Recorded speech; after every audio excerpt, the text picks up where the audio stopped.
नमस्ते। आज हम कुछ बेहद परेशान करने वाले दस्तावेजों और लेखों पर गौर कर रहे हैं जो 1982 के शिकागो टाइलेनॉल मर्डर से जुड़े हैं। हाँ, नमस्ते। ये एक ऐसी घटना थी जिसने न सिर्फ शिकागो बल्कि मैं कहूँगी पूरे अमेरिका को हिला कर रख दिया था। बिल्कुल। एक जानी मानी पेनकिलर टाइलेनॉल, हाँ, जिस पे लोग भरोसा करते थे। वही अचानक मौत का जरिया बन गई क्योंकि किसी ने उसके कैप्सूल्स में साइनाइड जैसा घातक जहर मिला दिया था। हाँ, पोटेशियम साइनाइड। और ये बात सितंबर 1982 की है। शिकागो और उसके आसपास के जो सबर्ब्स थे, वहाँ 7 लोग अचानक बिना किसी वजह के कुछ ही घंटों में मर गए। और फिर जब जांच हुई तो एक ही चीज कॉमन निकली। हाँ, एक ही लिंक। उन सब ने मौत से कुछ देर पहले ही वो एक्स्ट्रा स्ट्रेंथ टाइलेनॉल कैप्सूल लिए थे। इस चीज ने तो मतलब सिर्फ लोगों में दहशत ही नहीं फैलाई होगी। नहीं, बिल्कुल नहीं। इसने जो दवाइयों की पैकेजिंग होती है ना, हाँ, उसे हमेशा के लिए बदल दिया। आज हम जो सील्स वगैरह देखते हैं हाँ। वो उसी का नतीजा है। अच्छा, तो चलिए हमारे पास जो सोर्सेज हैं उनके बेसिस पर इस पूरे मामले की तह तक जाते हैं। हाँ, कोशिश करते हैं समझने की कि आखिर हुआ क्या था, क्यों हुआ और कौन हो सकता था इसके पीछे, और 40 साल बाद भी ये केस अनसॉल्व क्यों है। तो ये सिलसिला शुरू कहाँ से हुआ? मतलब पहली मौत कब और कहाँ हुई थी? इसकी शुरुआत हुई 29 सितंबर 1982 को। शिकागो के पास एक जगह है एल्क ग्रोव विलेज। वहाँ एक 12 साल की बच्ची रहती थी, मैरी केलमन। 12 साल की बच्ची? हाँ, सुबह उठी तो उसे थोड़ी सर्दी जुकाम जैसी फीलिंग थी, गले में खराश। तो उसके पेरेंट्स ने उसे आराम के लिए एक एक्स्ट्रा स्ट्रेंथ टाइलेनॉल कैप्सूल दे दिया। जो कि नॉर्मल था उस जमाने में। बिल्कुल नॉर्मल। लेकिन कुछ ही घंटों के अंदर मैरी की मौत हो गई। क्या? हाँ, और किसी को कुछ समझ नहीं आया कि ये हुआ क्या, एकदम अचानक। एक बच्ची की ऐसे अचानक मौत, बहुत ही दुखद। और जैसा आपने कहा, ये सिर्फ शुरुआत थी। हाँ, ये तो बस पहला हादसा था। अगले कुछ ही दिनों में शिकागो के अलग अलग सबर्ब्स में 6 और लोग इसी तरह मारे गए। 6 और लोग? जी, आर्लिंगटन हाइट्स के एडम जेनिस। फिर उसी दिन, ये बहुत ट्रैजिक है, उसी दिन उनके भाई स्टैनली जेनिस और स्टैनली की पत्नी टेरेसा जेनिस। एक ही परिवार के? हाँ, हुआ ये कि एडम की अचानक मौत की खबर सुनकर स्टैनली और टेरेसा उनके घर पहुंचे थे, शोक मनाने, और शायद सिरदर्द या स्ट्रेस की वजह से उन्होंने एडम के घर पर रखी हुई उसी टाइलेनॉल की शीशी से कैप्सूल ले लिए। Oh no. और कुछ ही घंटों में उन दोनों की भी मौत हो गई। एक ही दिन में एक ही परिवार के 3 लोग? हाँ, एक ही दिन, एक ही दवा की शीशी से। मतलब कल्पना करना भी मुश्किल है उस परिवार पर क्या बीती होगी। ये तो बहुत ही भयानक त्रासदी है। और बाकी लोग कौन थे? तो 3 हुए। इनके अलावा एल्मर्स्ट की एक पोस्टल वर्कर थी, मैरी मैकफार्लैंड। फिर विनफील्ड की मैरी राइनर, जिनकी हाल ही में डिलीवरी हुई थी, एक नई माँ थी वो। ओह। और शिकागो शहर में रहने वाली एक फ्लाइट अटेंडेंट पॉला प्रिंस, ये भी इसका शिकार बनी। तो कुल मिला के 7 मौतें। 7 मौतें, अलग अलग जगहें, पर सब में एक ही बात कॉमन। हाँ, टाइलेनॉल लेने की कुछ ही देर बाद मौत। तो ये कनेक्शन कैसे पता चला? मतलब इतनी अलग अलग मौतें, ये कैसे लिंक हुआ कि टाइलेनॉल ही वजह है? इसका पता चलने की कहानी भी थोड़ी इंटरेस्टिंग है। इसमें 2 फायर फाइटर्स का रोल था, रिचर्ड कीवर्थ और फिलिप कैपिटेली। वो उस समय ऑफ ड्यूटी थे। अच्छा। हाँ, वो अपने घर पर पुलिस रेडियो सुन रहे थे, जैसे वो अक्सर करते थे, और उन्होंने नोटिस किया कि अचानक हुई 2 अलग अलग मौतों की रिपोर्ट में टाइलेनॉल का जिक्र आ रहा है।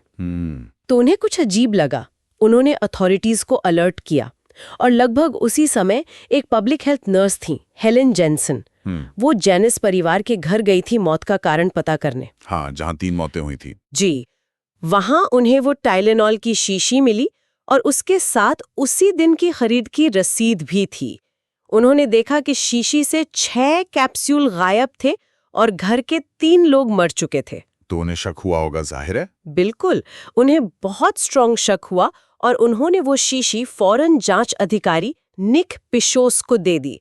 फिर जांच अधिकारी पिशोस ने क्या किया? उन्हें कैसे पता चला कि इसमें जहर है? पिशोस ने काउंटी के deputy chief medical examiner doctor Edmund Donohue से कांटेक्ट किया।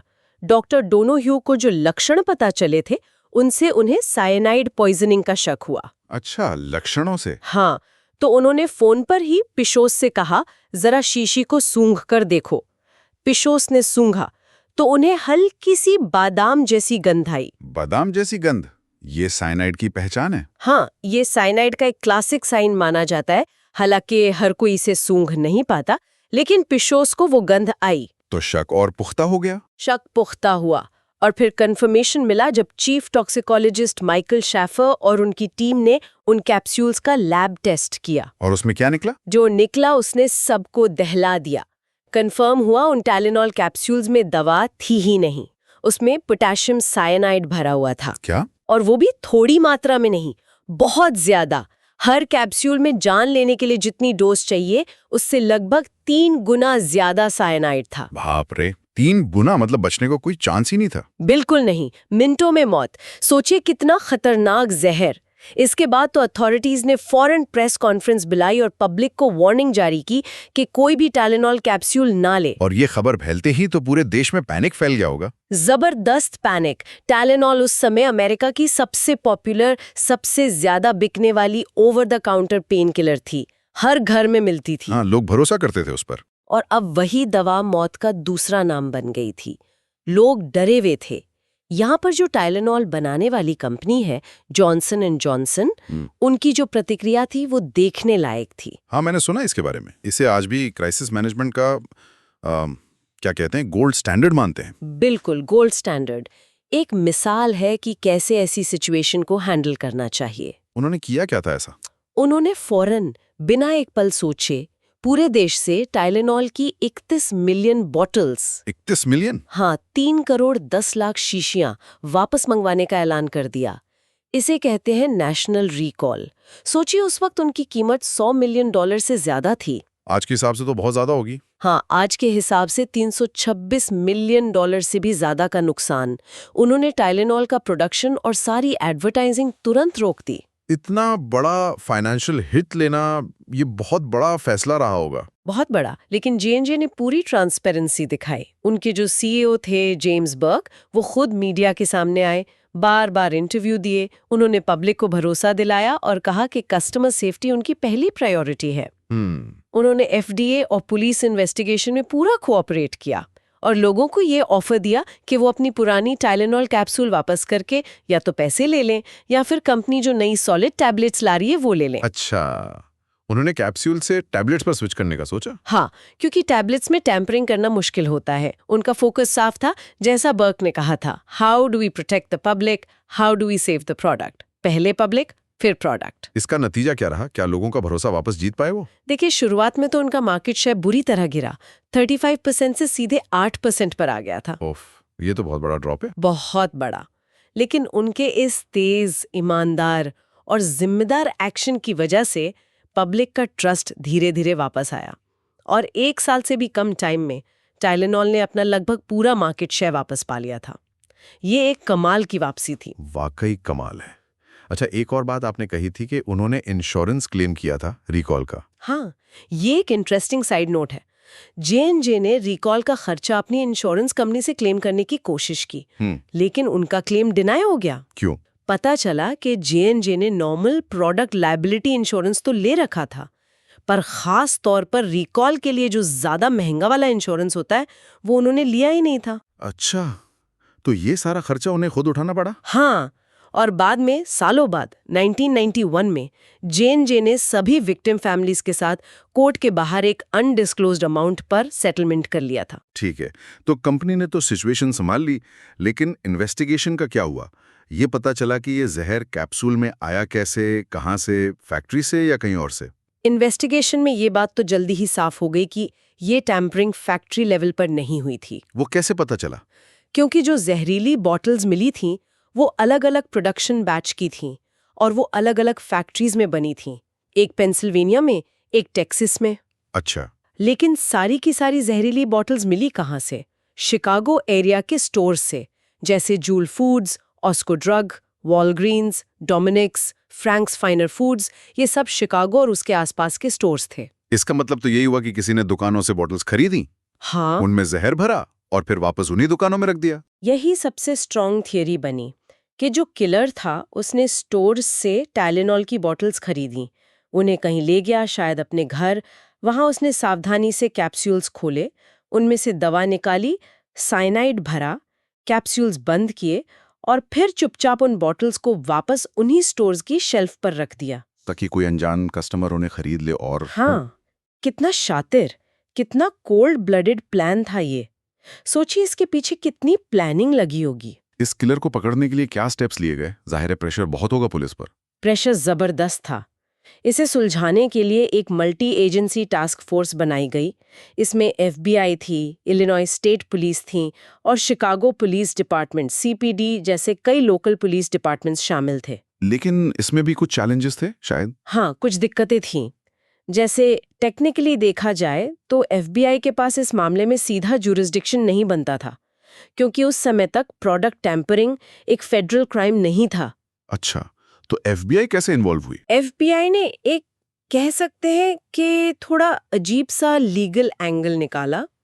उन्होंने ट्रूथ इन लेबलिंग लॉ का इस्तेमाल किया। उनका तर्क था कि J&J ने जानबूझकर साइनाइड मिलाया और उसे लेबल पे डिक्लेयर नहीं किया। ये तो बड़ा अजीब तर्क है। मतलब J&J को ही जिम्मेदार ठहरा रहे थे। हाँ, ये अजीब था, पर इससे उन्हें केस में इन्वेस्टिगेट करने का लीगल बेसिस मिल गया। और कोई चैलेंज? आपने शिकागो पुलिस का जिक्र किया। हाँ, एक और प्रॉब्लम थी शिकागो पुलिस CPD और FBI के बीच की टेंशन।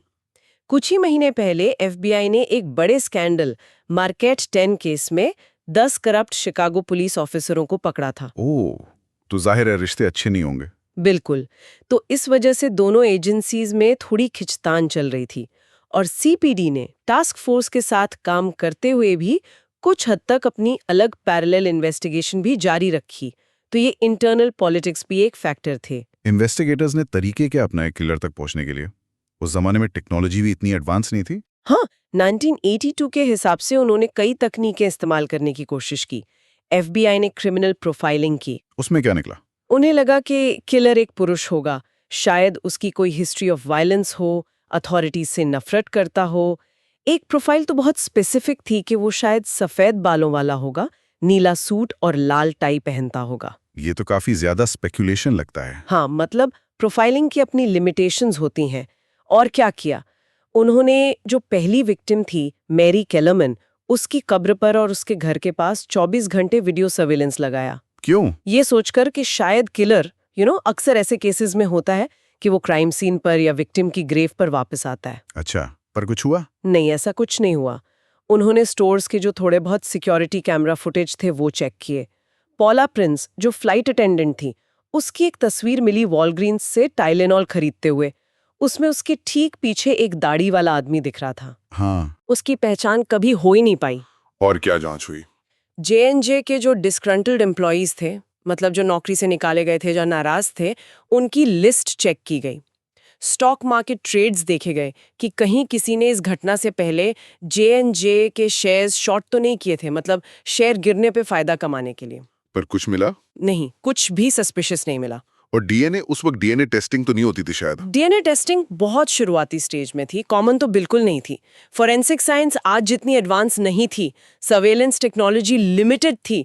मतलब आप सोचिए, टास्क फोर्स इतनी डेस्परेट थी कि उन्होंने सोवियत यूनियन से भी पूछा था कि क्या उनके स्पाई सैटेलाइट्स ने शिकागो स्टोर्स के आसपास कोई अनयूजुअल एक्टिविटी रिकॉर्ड की है। क्या सोवियत यूनियन से पूछा? हाँ, मतलब वो हर संभव कोशिश कर रहे थे कोई भी लीड पाने के लिए। इतनी जबरदस्त जांच के बाद क्या कोई मेन सस्पेक्ट सामने आया? हाँ, 2 नाम थे जो मुख्य संदिग्ध बनकर उभरे। लेकिन ये याद रखना जरूरी है कि इनमें से किसी पर भी टाइलेनॉल मर्डर्स का चार्ज कभी प्रूव नहीं हो पाया। पहला संदिग्ध था James William Lewis. James Lewis? इसका नाम कैसे आया? जेम्स लेविस का नाम तब सामने आया जब उसने टाइलेनॉल की parent company Johnson and Johnson को एक एक्सटॉर्शन लेटर भेजा। एक्सटॉर्शन लेटर मतलब धमकाकर पैसे मांगने वाला? हाँ, उस लेटर में उसने लिखा था कि अगर हत्याएं रोकनी है तो $1 मिलियन दो। एक तरह से उसने हत्याओं की जिम्मेदारी लेने का दावा किया था। तो फिर पुलिस ने क्या किया? क्या वही किलर था? पुलिस ने लेटर को ट्रेस किया। पता चला कि लेटर लेविस ने ही भेजा था, लेकिन उसका असली मकसद अपनी पत्नी लियान के पुराने बॉस को फंसाना था। फंसाना था मतलब? हाँ, लियान के उस बॉस पर उसके कुछ पैसे बाकी थे, कोई पुराना झगड़ा था, तो लेविस ने फिरौती की रकम उसी बॉस के बैंक अकाउंट में डालने को कहा था, ताकि पुलिस समझे कि वो बॉस ही किलर है और उसे पकड़ ले। वाह, मतलब वो खुद को बचाने के लिए किसी और को फंसा रहा था। एग्जैक्टली। लेकिन लेविस का जो पास था वो भी काफी डिस्टर्बिंग था। शिकागो आने से पहले वो कैंसस सिटी में रहता था, जहां उस पर फ्रॉड के चार्जेस थे। और 1978 में उस पर एक 72 साल के आदमी रेमंड वेस्ट के मर्डर और डिसमेंबरमेंट का चार्ज लगा था। क्या? मर्डर और डिसमेंबरमेंट? हाँ, रेमंड वेस्ट उसका क्लाइंट था। वेस्ट की बॉडी के टुकड़े उसी के घर के एटिक में मिले थे। लेकिन ये केस कोर्ट तक नहीं पहुंच पाया। क्यों? क्योंकि पुलिस ने लेविस से पूछताछ करते समय उसके मिरांडा राइट्स नहीं पढ़े थे, वो जो चुप रहने और वकील का अधिकार होता है। एक प्रोसीजरल एरर की वजह से इतना सीरियस चार्ज डिसमिस हो गया। तो लेविस का पास तो बहुत सस्पिशियस था। क्या उसे टाइलेनॉल मर्डर से जोड़ा जा सका? उसका साइकोलॉजिकल हिस्ट्री भी कॉम्प्लिकेटेड था। टीनेज में मां पर कुल्हाड़ी से हमला, सुसाइड अटेम्प्ट्स, और एक थियोरी ये भी थी कि लेविस ने टाइलेनॉल मर्डर्स इसलिए किए क्योंकि उसकी अपनी 5 साल की बेटी की मौत हार्ट सर्जरी के बाद हुई थी, और आरोप था कि उसमें जॉनसन एंड जॉनसन के बने टांके सूचर्स फेल हो गए थे। ओह, तो क्या ये J&J से बदला लेने का तरीका हो सकता था? ये एक मोटिव हो सकता था, पर सिर्फ एक थ्योरी थी। लेविस को आखिरकार न्यूयॉर्क पब्लिक लाइब्रेरी से पकड़ा गया। उसने एक्सटॉर्शन लेटर लिखना तो मान लिया, जिसके लिए उसे 13 साल की सजा भी हुई। लेकिन टाइलेनॉल मर्डर्स के लिए? उसके लिए चार्ज प्रूव नहीं हो सका।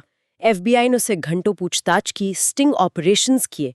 वो इन्वेस्टिगेशन में मदद करने के बहाने पुलिस के साथ एक तरह से कैट एंड माउस गेम खेलता रहा। मतलब? उसने पुलिस को डिटेल में ड्राइंग्स बनाकर समझाया कि किलर ने कैसे कैप्सूल्स में साइनाइड भरा होगा, जैसे वो सब जानता हो।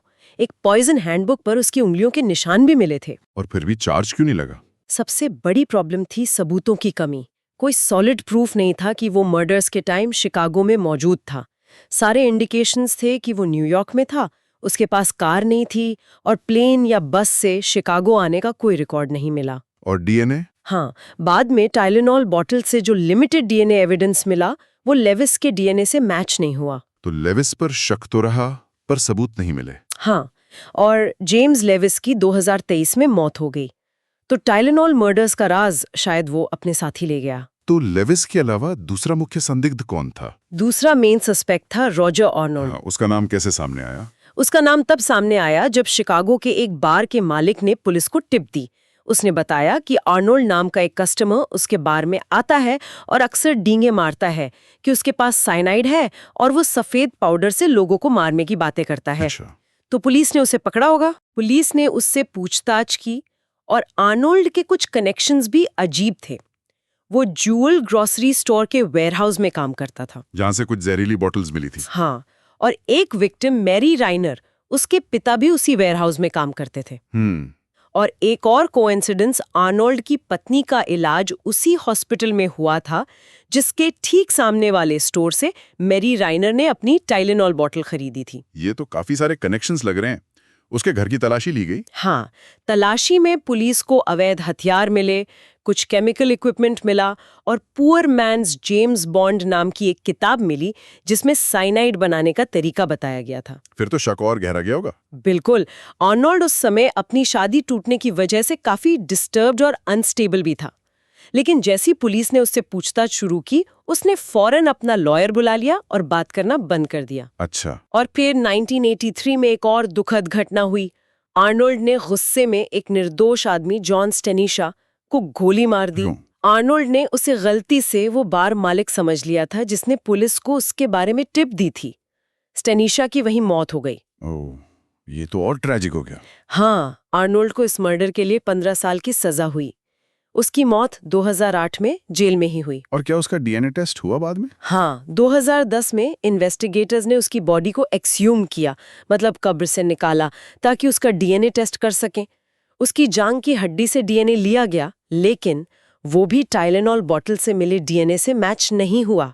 यानी दोनों मुख्य संदिग्धों के खिलाफ कोई DNA सबूत नहीं मिला। एक और नाम जो बीच में आया था वो था टेड कजिंस्की, यानी यूनाबॉमर। यूनाबॉमर, उसका क्या कनेक्शन? वो उस समय शिकागो एरिया में ही रह रहा था, तो उसका DNA भी सिर्फ रूल आउट करने के लिए टेस्ट किया गया था, पर कोई कनेक्शन नहीं मिला। तो नतीजा यही कि लेविस और आर्नल्ड दोनों पर शक तो बहुत था, पर सबूतों के अभाव में उन पर टाइलेनॉल मर्डर्स का केस नहीं बन पाया। चलिए, अब जरा उस जहर पर आते हैं, पोटेशियम साइनाइड। ये इतना घातक क्यों है? आपने शुरू में बताया था कि विक्टिम्स के खून में ऑक्सीजन ज्यादा थी, फिर भी उनकी मौत ऑक्सीजन की कमी यानी हाइपोक्सिया से हुई। ये कैसे पॉसिबल है? हाँ, ये साइनाइड के काम करने के तरीके की वजह से होता है। देखिए, साइनाइड सीधे हमारे शरीर की जो सेल्स हैं, कोशिकाएं, उन पर अटैक करता है, खासकर उनके एनर्जी बनाने के प्रोसेस पर। एनर्जी बनाने के प्रोसेस पर? हाँ, हमारे सेल्स ऑक्सीजन का इस्तेमाल करके एनर्जी बनाते हैं, जैसे एटीपी कहते हैं। ये एनर्जी जिंदा रहने के लिए जरूरी है। साइनाइड क्या करता है, वो सेल्स को ऑक्सीजन इस्तेमाल करने से ही रोक देता है। मतलब खून में ऑक्सीजन है पर सेल्स उसे यूज नहीं कर पा रहे। एग्जैक्टली। इसे आप ऐसे समझें कि सेल एक फैक्ट्री है जिसे चलने के लिए बिजली, एनर्जी चाहिए, और ये बिजली वो ऑक्सीजन से बनाती है। साइनाइड इस फैक्ट्री का मेन स्विच ही बंद कर देता है। अच्छा। तो अब बाहर से कितनी भी बिजली, ऑक्सीजन सप्लाई हो रही हो, फैक्ट्री उसे इस्तेमाल ही नहीं कर सकती और ठप पड़ जाते हैं। इसी तरह साइनाइड के कारण सेल्स ऑक्सीजन यूज करके एटीपी नहीं बना पाते। और एनर्जी ना मिलने से? एनर्जी ना मिलने से सेल्स बहुत तेजी से मरने लगते हैं, और जब बॉडी के जरूरी अंगों के सेल्स मरने लगते हैं तो इंसान की मौत हो जाती है।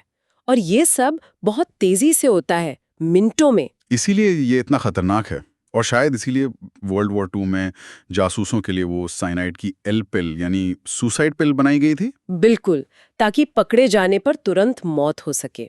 और इसीलिए साइनाइड पॉइजनिंग में सिर्फ ऑक्सीजन देना इफेक्टिव ट्रीटमेंट नहीं होता, क्योंकि प्रॉब्लम ऑक्सीजन की कमी की नहीं है, बल्कि सेल्स द्वारा उसे इस्तेमाल न कर पाने की है। समझ गया।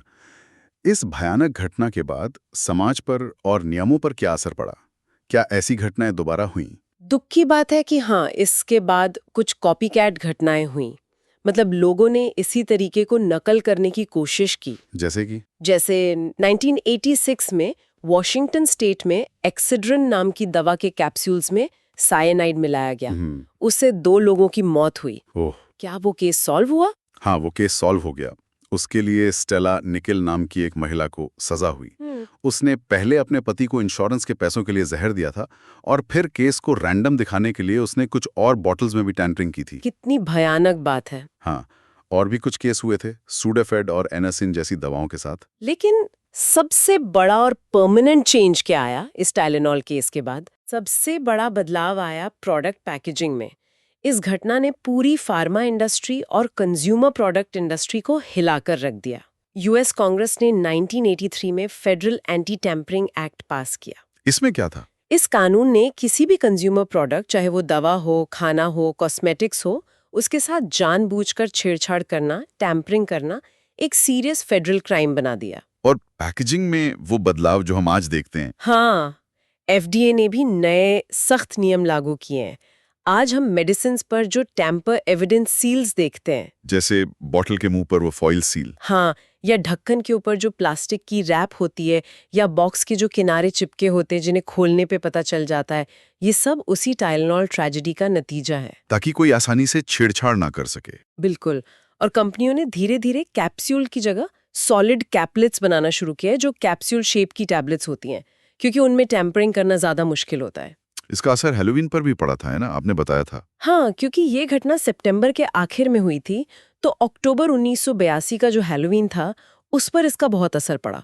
लोगों में ये डर बैठ गया कि कोई साइकोपैथ ट्रिक और ट्रीट के लिए आने वाले बच्चों को जहरीली कैंडी ना दे दे। हाँ, ये डर तो स्वाभाविक था। तो कई जगहों पर ट्रिक और ट्रीटिंग को डिस्करेज किया गया। कुछ शहरों ने तो कैंसिल ही कर दिया, और उस साल हैलोवीन कैंडी की सेल्स में 20% से ज्यादा की गिरावट आई थी। 4 दशक बीत गए, 40 साल से ज्यादा, और ये मामला आज भी अनसुलझा है। ये बात बहुत परेशान करती है। बिल्कुल। इतनी बड़ी इन्वेस्टिगेशन हुई, इतने सस्पेक्ट्स थे, इतने रिसोर्सेज लगे, लेकिन शिकागो टाइलेनॉल मर्डर्स आज भी एक अनसॉल्व्ड मिस्ट्री है। आज तक किसी को इस क्राइम के लिए पकड़ा नहीं गया, किसी को सजा नहीं हुई। और सबसे बड़ा सवाल अब भी वही है, मोटिव। मकसद क्या था? किसी ने ऐसा क्यों किया होगा? हाँ, ये $1 मिलियन क्वेश्चन है। क्या ये टेररिज्म का एक्ट था, या जॉनसन एंड जॉनसन से कोई पर्सनल वेंडेटा था, या कंपनी के स्टॉक प्राइस को मैनिपुलेट करके पैसा कमाना था, या फिर किसी एक खास विक्टिम को टारगेट किया गया था और बाकी मौतें सिर्फ ध्यान भटकाने के लिए थीं? इन्वेस्टिगेशन में तो ऐसा कोई स्पेसिफिक टारगेट नहीं मिला। या फिर किलर का मकसद सिर्फ पैनिक फैलाना था, अराजकता पैदा करना, या कोई डिसग्रांडल्ड एम्प्लॉय था। जेम्स लेविस का वो बेटी वाला एंगल एक मोटिव हो सकता है, पर जैसा हमने कहा, उसका कोई प्रूफ नहीं मिला। और वो डीएनए जो टाइलेनॉल कैप्सूल से मिला था, वो अब भी एक मिस्ट्री है। हाँ, वो डीएनए किसका है? वो ना लेविस का था, ना अर्नोल्ड का। क्या फ्यूचर में जो एडवांस्ड जेनेटिक जीनियोलॉजी टेक्निक्स हैं, हाँ, जिनसे आजकल पुराने अनसॉल्व्ड केस सॉल्व हो रहे हैं। एग्जैक्टली क्या उन टेक्निक से इस डीएनए के जरिए किलर तक पहुंचा जा सकता है? ये एक उम्मीद है जिस पर शायद इन्वेस्टिगेटर्स अब भी काम कर रहे हों। कौन जाने। ये केस हमें बार बार याद दिलाता है कि कैसे एक अकेले इंसान के एक्ट ने न सिर्फ 7 बेगुनाह जानें ले लीं, हाँ, बल्कि पूरे देश में डर फैला दिया, एक मल्टी-बिलियन डॉलर कंपनी को हिलाकर रख दिया और हमारे रोजमर्रा के प्रोडक्ट्स की सेफ्टी को हमेशा के लिए बदल दिया। और सबसे ज्यादा दुख की बात विक्टिम फैमिलीज के लिए है, जैसे जनिस परिवार, जिन्होंने एक ही दिन में 3 लोगों को खो दिया। उनके लिए ये जख्म शायद कभी नहीं भरेंगे। एक अनसुलझे क्राइम का बोझ हमेशा रहता है। सचमुच, एक ऐसी घटना जिसने हमें सिखाया कि खतरा कहीं से भी, किसी भी रूप में आ सकता है और सेफ्टी को कभी ग्रांटेड नहीं लेना चाहिए। ये उन अनसॉल्व्ड केसेस में से एक है जो हमें सोचने पे मजबूर करता है कि क्या कभी सच सामने आ पाएगा? बिल्कुल, एक डरावनी अनसुलझी कहानी। Okay, so we hope you liked today's mystery. For more such talks, subscribe to our channel, Phantom Dastan.